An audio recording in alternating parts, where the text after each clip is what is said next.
Steve has always had a thing for mines. As a kid, he dresses up complete with a pickaxe and loiters in front of the local mine with great hopes of getting in. Sadly, there were absolutely no children allowed. Every single time, Steve gets chased off by the same old dude with incomplete teeth. Years pass and Steve is now an adult. Same terrible sense of style, but different career choice, selling doorknobs. He feels as though his soul is dying, but that changes when he recalls his childhood obsession with mines. Now bigger, I remembered something!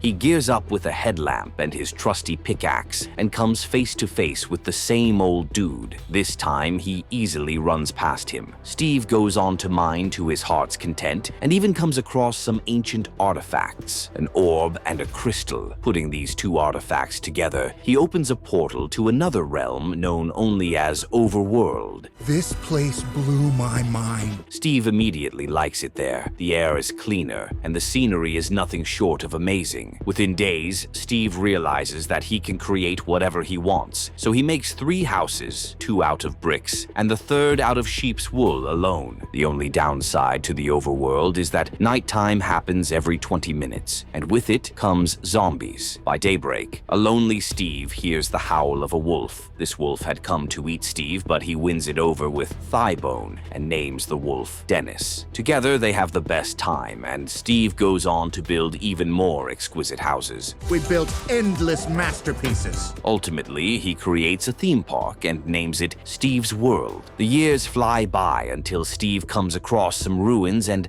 a chest right beside them. Inside the chest, he finds some flint and steel, so Steve completes the structure and strikes the flint against steel. Just like that, a portal opens up and Dennis runs into it without thinking. We just opened a portal to a totally new dimension. Leaving Steve no choice but to follow. Unfortunately, they opened a portal to the Nether, a new dimension where creativity is considered sin. It's flooded with evil piglins only interested in mining for gold. They'd mined the life out of the Nether.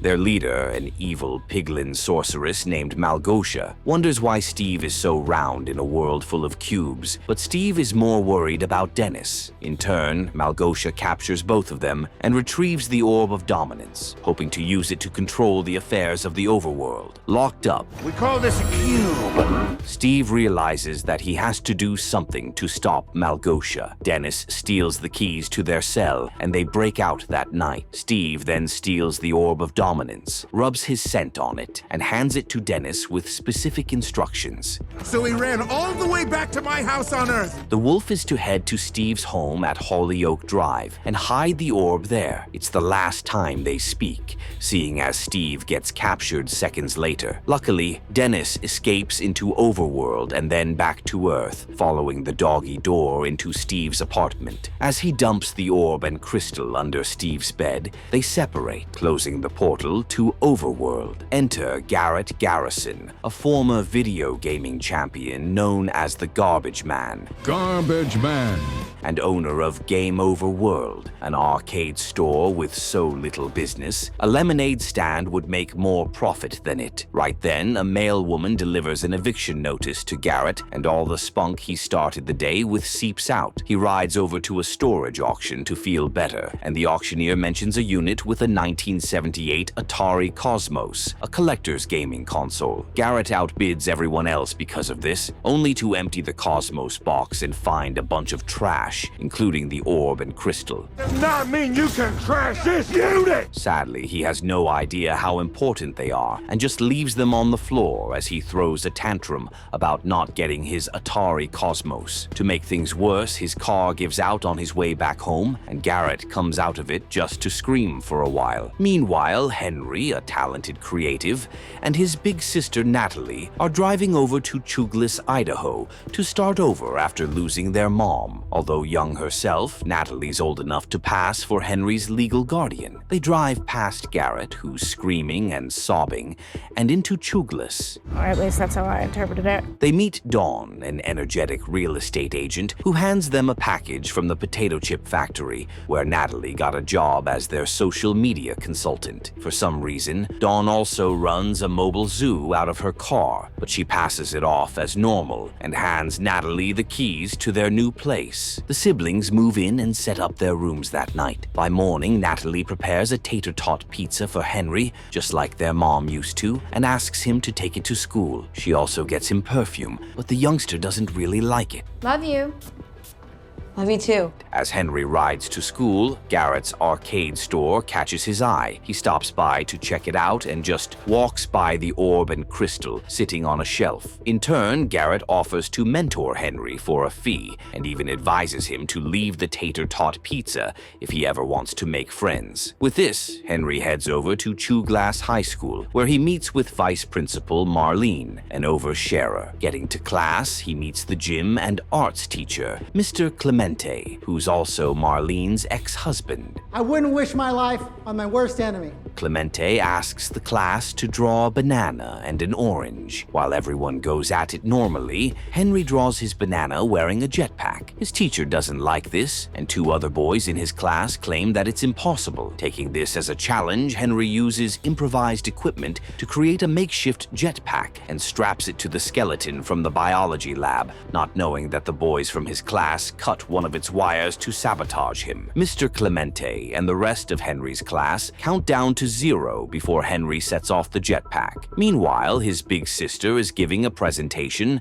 So I know that we're all very excited about the new rebrand. At the potato chip factory nearby, the jetpack takes off in perfect condition, only to malfunction midair. It goes haywire, twirling until it bumps into the mascot at the top of the potato chip factory and explodes. Luckily, nobody gets hurt in the process. This is the only reason why Marlene doesn't expel Henry. She does ask him to bring a guardian, though. Not wanting to disturb Natalie, Henry calls up Garrett, offering him $26 to pretend to be his uncle. No way, I don't do that stuff anymore. Minutes later, Garrett pulls up in front of the school, picks up Henry, and says hi to Marlene, who for some reason really likes him. They then drive back to the arcade store, where Henry is so discouraged that he dumps his book of ideas. He circles back to the orb and crystal, picking them up as Garrett pulls out a set of instructions left with the artifacts. It explicitly warns them not to combine the artifacts, but after sharing knowing looks with Garrett, Henry combines them anyway. The orb begins to glow, pulling Henry in the direction of the local mine shaft. Struggling business owner and need a ton of cash fast. Meanwhile, Natalie is worried sick about her brother not being home yet. She calls Dawn for help, and the real estate agent comes running. She lets slip that Henry is responsible for the explosion earlier, and then finds his location using Natalie's phone. Shortly after, the duo gets in Dawn's car and heads towards the mine shaft. At the mine, Henry and Garrett disregard the danger sign out front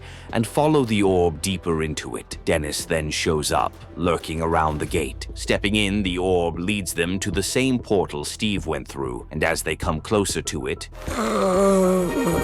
Dawn and Natalie rush inside. A worried Natalie gives her little brother hell, but he's so unbothered that he goes on to introduce Garrett. Just then, the orb begins to pull Henry into the portal. Garrett tries to hold him back, but he's not strong enough. Natalie joins him, and so does Dawn, but the orb easily pulls all four of them into the overworld. Their landing is not so graceful, but they shake it off as they start to explore. Some non-player character, NPC, named Nitwit lets curiosity get the best of him and crosses the portal into Earth.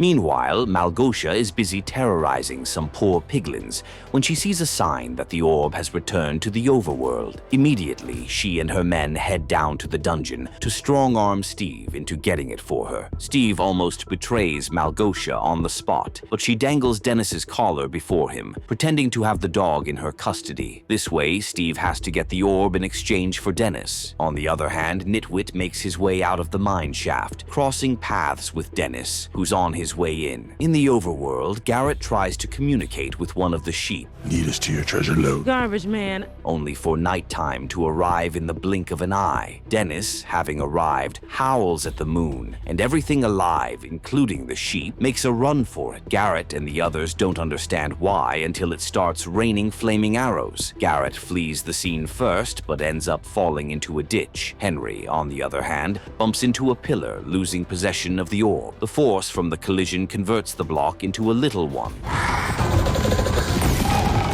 And while his sister and Dawn hurry him up, Henry punches another block, turning it into a smaller one just like he expected. This way, he realizes he can build stuff with these boxes. At this point, undead skeletons cover the distance. As for Garrett, he's surrounded by a bunch of these skeletons, but digs his way into a tunnel before they kill him with flaming arrows. Henry builds some kind of fort around himself and the others, forgetting the orb outside. Garrett digs his way out of the tunnel, only for a creeper to sneak up on him. Scared, he punches the poor creeper, and it bursts with so much force that the explosion blows Garrett away. It also draws the attention of other zombies.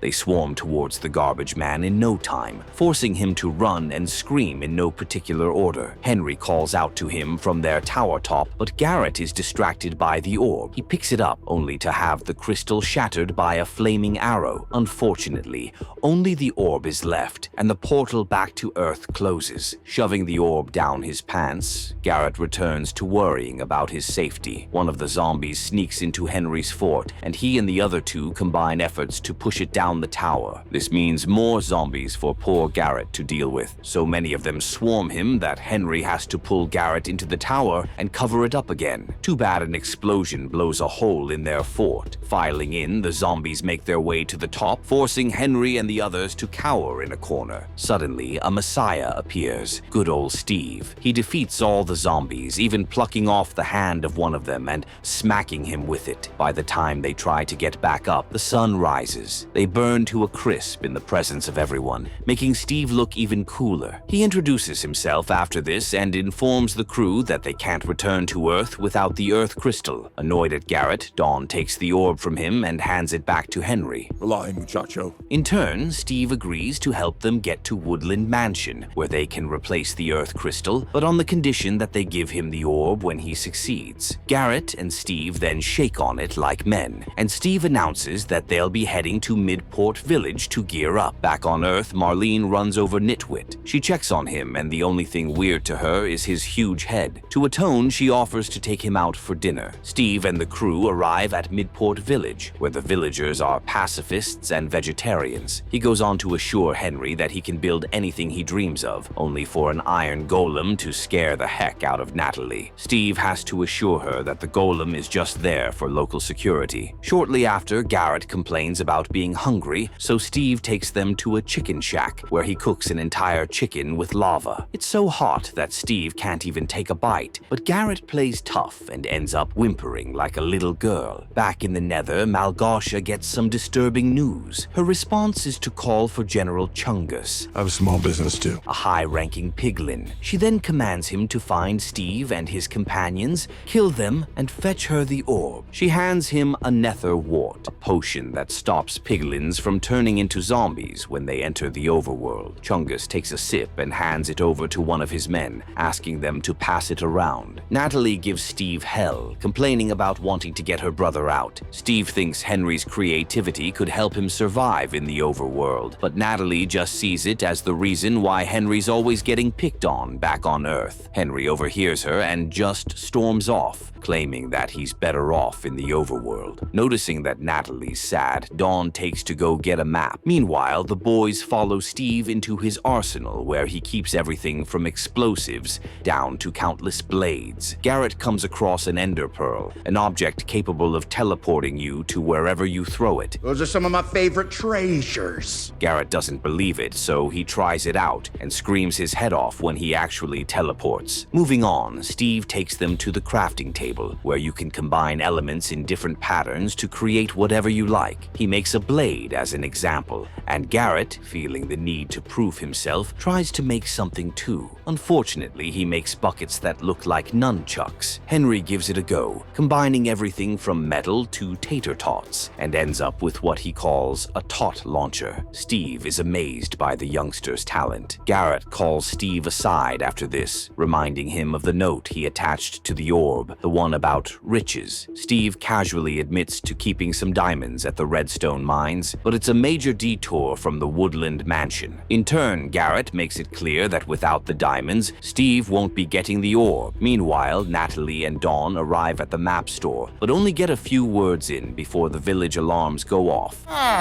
To this dismay, Chungus and his men are flying in large numbers, forcing the villagers to run like crazy. Per Chungus's request, the other piglins begin to thrash the village, upturning tables and firing arrows. Natalie and Dawn almost get caught in the crossfire, so they quickly hide behind a table. Steve, on the other hand, comes out with a shield, escorted by Garrett and Henry, of course. It gets to a point where Chungus and Steve lock eyes, and the latter immediately hates the situation even more. He warns the others about Chungus, but Garrett still wants to fight him, with his bucket nunchucks no less. He knocks out Steve in the process, only to get his butt severely kicked by Chungus. Henry, on the other hand, takes multiple piglins down using his tot launcher. At the same time, Natalie and Dawn realize that they can't stay hidden forever. They use the table as a weapon to take down two piglins, and then grab a hoe and a shovel, using them to kick butt respectively. While Garrett continues to take a beating, Natalie continues to dish out the same. It gets to a point where Garrett is almost killed, but thanks to the iron golem smacking Chungus into oblivion, he survives. Steve wakes up and immediately gets the boys to follow him to the rampart. As they run, balls of flames fall from the fire-spitting piglins,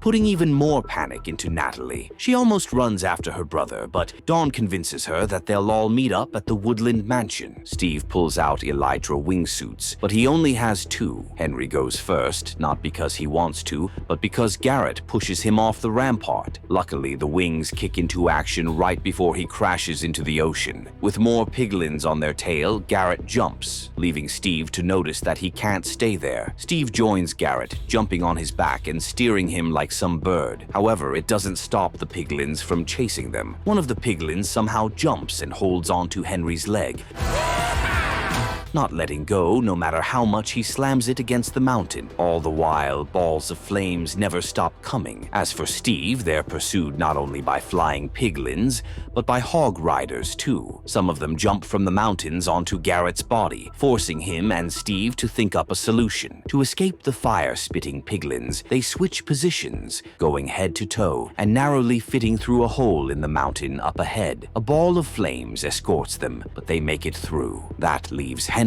To get rid of the piglin on his leg, he pulls out a firework and uses the force to kick the piglin into the mouth of a fire-spitting piglin. As it explodes in the distance, he's pushed into Steve and Garrett, derailing their trajectory. Seeing as they'll fall to their deaths, Steve quickly pulls out a bucket of water, pours it on a patch of land, and uses it to break their fall. Natalie and Dawn find the map seller rowing away in a boat. They try to catch up to him, but fail miserably, so Dawn suggests they take another route. I recently got divorced from my husband Clemente. Back on Earth, Marlene's dinner with Nitwit seems to be going pretty well, despite the fact that she's the only one talking. Meanwhile, Garrett and Henry complain about everything, especially Malgosha. In response, Steve breaks into a story about how she wasn't always a villain. It all started at Nether's Got Talent, where Malgosha tried to be creative with her dancing. All the other piglins laughed at her so much that even her dad was embarrassed. From that day, she denounced all forms of creativity and promised to blot it out of the overworld. Henry wonders why Steve would give her the orb if he knows this, and Steve clarifies that he just needs the orb for leverage. They continue their journey, but Garrett flashes the orb before Steve's eyes, reminding him about their deal. With that, they head to the redstone mines first. Angry at Chungus for failing,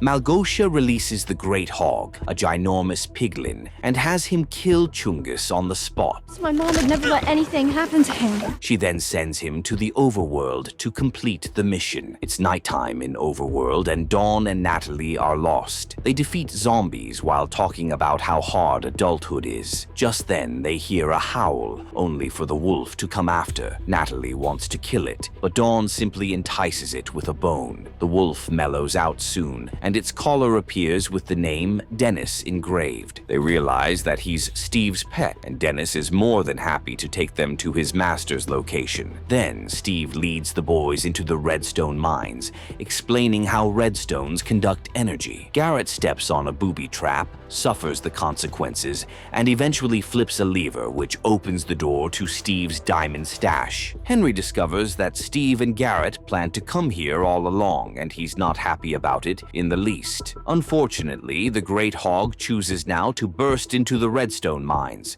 Crap! My creeper farm. and Steve screams for the others to run towards the mine carts. They obey, and the moment they get into them, the redstone-powered rail moves their cart at incredible speed. Unfortunately, they get derailed to the left, where there are no redstones. There's also the problem of creepers. With the Great Hog approaching, the others force Garrett to get out and push the cart, while Henry slaps the creepers to get them to explode. The Great Hog comes mere inches away from them before they make it back to the redstone rail, and they blast off, leaving the beast to explode alongside the creepers. Finding safety, Henry scolds Garrett for being so selfish. In response, Garbage Man admits that he's too broke not to think about money, not to mention being alone. This does nothing to change Henry's mind. Within minutes, the Woodland Mansion comes into view, and Steve explains that it has 3 floors. The first is swarming with Vindicators, practical murderers with axes, Pay close attention to Papa Steve. and the second with Evokers, wielders of powerful dark magic. At this point, Garrett interrupts Steve to return the orb he stole from Henry, making the youngster even angrier. Moving on, Steve clarifies that the 3rd floor houses the loot chamber, where they can find the Earth Crystal. Too bad it's protected by an Enderman, capable of frying your brains if you look him in the eyes. Seeing as they need a distraction, Garrett and Steve put on a show for the Vindicators on the 1st floor, holding their attention long enough for Henry to sneak upstairs. Then 2 stray Vindicators catch him just by the stairs and chase him all the way to the 3rd floor. He shuts the door behind him in time, only to realize that the loot chamber contains way too much loot. Meanwhile, Steve is tied to the edge of a wrestling ring, and Garrett is left to go up against a baby zombie riding a freaking chicken. He gets slammed into and flies across the ring like a wayward frisbee. Chicken jockey. The second Garrett gets back up, the chicken and the zombie tag team him, bringing him to the ground once again. Upstairs, Henry is busy going through boxes in search of the Earth Crystal. Eventually, he finds the crystal, but an Enderman shows up, forcing him to shut his eyes immediately. Garrett is losing so badly, but manages to use the bungee cords of the ring to smack the fight out of the zombie. At least it's what he thinks when the zombie begins to cry. Despite Steve warning him, Garrett tries to pet the zombie, only for it to bite Garrett's fingers. Upstairs, Henry has the misfortune of opening his eyes. The Enderman messes with his head, taking the forms of Garrett, Steve, and even Natalie to talk down on him. Henry shakes himself free of the Enderman's clutches and axes it down until he retrieves an Ender Pearl. Meanwhile, the zombie climbs the edge of the ring and jumps, hoping to crash into Garrett's chest. Luckily, Steve unties himself in time to slam into the zombie mid-air, sending him flying across the room. While the zombie is crying, Henry lands in the middle of the ring, informing the others that he has the Earth Crystal. Together, the 3 of them run like hell. They only make it to the bridge before Malgosha and her men come flying in. Easily, she uses her staff to summon the orb, and it attaches itself to said staff. She then flies off, instructing her subordinates to kill the humans. In obedience, her piglins jump down with numerous explosives, planning to blow the bridge to smithereens. Thinking on his feet, Garrett grabs Henry and throws him onto one of the fire-spitting piglins, and Steve joins him soon enough. Instead of joining them, Garrett offers to stay back and fight alone. Too bad he gets blown up alongside the bridge. The explosion nicks their fire-spitting piglin, causing Steve and Henry to crash and lose consciousness. Steve is the first to wake up, and he finds Dennis licking his face. Apparently, the wolf led Natalie and Dawn right to Steve. Henry wakes up a little later, and he and his sister make up. Using the orb, Malgosha fires a beam that blocks the sun, making it nighttime every time. Seconds later, piglins start flooding into the overworld like ants to sugar. Noticing this, Steve and the others resolve to steal back the orb and end things once and for all. In turn, Henry pulls out his book of ideas and helps everyone get reading. Dawn crafts some iron ingots and goes on to blow up some skeletons, feeding their bones to Dennis and other wolves. Steve mines diamonds, and Natalie crafts a sword out of them. After preparations are done, the crew heads out. Meanwhile, Malgosha addresses her piglins, instructing them to go forth and spread havoc, and to make sure they fetch her all the gold in the overworld. Using the iron ingots and some redstone, Henry crafts iron golems, making the biggest one with the boots of swiftness. You want somebody? They form a line of defense against the piglins, and the moment they're shot at, the iron golems retaliate with brute force. Piglins get destroyed left and right, creating a window for Naralee and Henry to join the fight. Malgosha realizes that her piglins are losing, so she sends forth another great hog to even the playing field. This mighty beast jumps down and takes out golems like they're Legos. The only golem matching its size and strength is the one with the boots of swiftness. While they fight it out, Steve approaches Malgosha covered in diamond armor. She readies her staff and it crackles with purple lightning as Steve runs in her direction. Malgosha fires off some lightning at him, only for Steve to jump high into the air, hoping to get a secret attack in. Sadly, he just slams into the ground right before Malgosha, and she shatters his diamond armor with her lightning. She tries for a second attack, but Steve rolls over in time to dodge, retaliating by firing a bunch of eggs at her. Down below, the great hog sinks a boatload of lightning into the giant golem, sending it flying into the distance. While this is going on, Henry loads the ender pearl into his taut launcher, shoots it at the spot where the orb is situated, and teleports there in a split second. Consequently, the great hog notices this and tries to go after him. Natalie bravely blocks its path, only for Dawn to show up with Dennis and a pack of wolves. On her command, they attack the great hog, buying Henry some time. Just as Henry's about to retrieve the orb, the great hog opens fire in his direction. The explosion sends him falling, and the great hog fires another shot to finish him off. Everyone from Natalie down to Steve screams for the boy's life, only for Garrett to fly in on a fire-spitting piglin and grab Henry mid-air. Get this orb and go home!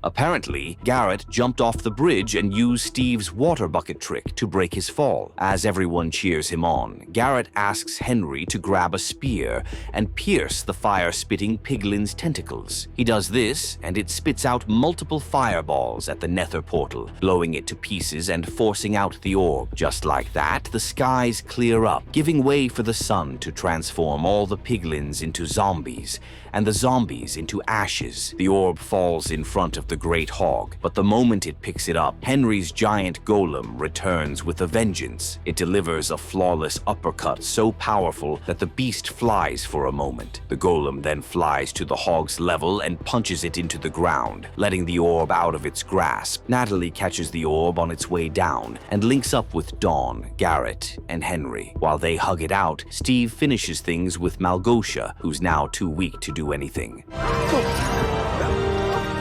She tries a sneak attack twice, but Steve easily knocks the daggers out of her hand and then walks away. All 5 of them walk down to the Earth portal, where they say their goodbyes. Dawn plans to take Dennis with her, with Steve's go-ahead, of course. In turn, Steve bursts into tears, saying goodbye to his beloved wolf. He and Garrett shake like real men, and Garrett tries to convince Steve to come back to Earth with them. Steve doesn't budge, so everyone bids him goodbye and crosses the portal back to Earth. After a few moments of thinking it through, Steve runs after them, bringing the magic from the Overworld into Earth. As a team, the 5 of them go on to create a successful game known as the Block City Battle Buddies, with Steve and Garrett becoming partners at his arcade store. Dawn and Dennis open a real zoo. Natalie launches a self-defense dojo, and her brother Henry finally gets his jetpack up and running. He flies it to school one morning, and everyone looks at him with so much admiration. In other news, Nitwit and Marlene confess their love for each other, and she says yes when Nitwit asks if she'll marry him. What had started as a pipe dream for Henry was finally brought to reality. A bunch of misfits, having no real place in life, somehow found each other. They were transported to another world and still found a way to work together